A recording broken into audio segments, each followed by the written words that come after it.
Hey everyone, welcome back to the channel. I'm really glad to see you here today. My name's Adam and my job is to make you a little bit better at English every single video. So today's video is a very special video because I'm going to be covering everything that I offer here on this channel, GCSE English Experts. I'm really excited to talk to you about that. I've got the courses and resources that you need, and I've got playlists, I've got revision guides, study guides, I've got extra help if you need it. Basically, I'm your one-stop shop for GCSE English. This is for everyone, whether you're sitting AQA, OCR, EdXL, or any of the others. Doesn't matter. What I'm going to be going through today is not exam specific, but then when we get to exam specifics, I do have resources for you, whatever you're sitting. So we'll start with English language. Now, the reason why it doesn't matter which exam board you're sitting is because the UK government sets the standards of what you have to do in your exam anyway. So the questions are all a little bit different and the marks are all a little bit different, but the actual assessment objectives and skills that you have to show are exactly the same. It's just packaged in slightly different ways, that's all. So in terms of English language, there are going to be two major sections that you need to cover, okay? The first section is what we would call a reading section. So this is where they're going to be testing your comprehension skills, your analysis skills, your comparison skills, and your evaluation skills. If you don't know what any of those words mean, don't worry. There's videos for that. There's a playlist for all of the stuff to do with that. All of the playlists are going to be down in my description. So you'll see English language reading, which is what I'm talking about now. Then the second part is English language writing. So there are two different types of writing skills you have to show for these exams. The first one is creative writing. So this is where you have to do a little descriptive piece or a little narrative piece. Again, if you don't know what those things mean, there are videos on that. I typically recommend, if you can, that you go for a descriptive piece over a narrative piece. And the reason for that is because it's just easier to show off skills. It's just a little bit better for the exams. The second type of writing that you have to do is called transactional writing. So transactional writing is where you have to write something like a letter or a speech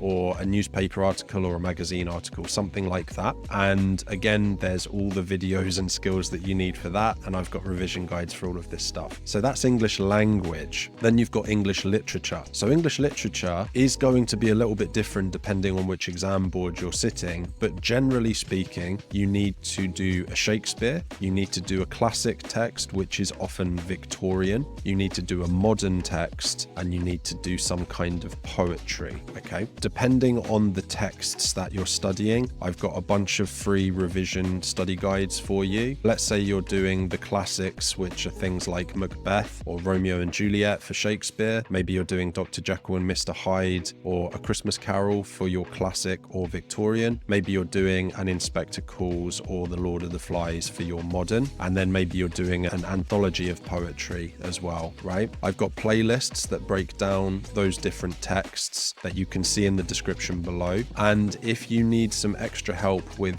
those essays, which are bigger essays where you have to show off slightly different skills, you've got to analyze the quotes that you pick from the extract or from the text, and you then have to explain literature devices, things like metaphors and similes, keywords, maybe a little bit of structure, and then very importantly, how that links to the context of the text, right? So if it's Shakespeare, you need to talk about William Shakespeare himself, you need to talk about 1500s or 1600s England. When it's Victorian, obviously you have to talk about the Victorian era, all that stuff. So I've given you ways to link into all of that in my videos and again in my study guides, things like that as well. The amount of marks for your essays is going to vary depending on the essay that you're doing. So you can check out the more specific details for AQA, EdXL, OCR, etc. in my videos. The truth is, guys, that the most important thing is that you just understand the characters, the themes, and the context of your books. It's also the same with your poetry. So for your poetry, you need to be very familiar with the 15 or so poems that you have studied. And I've got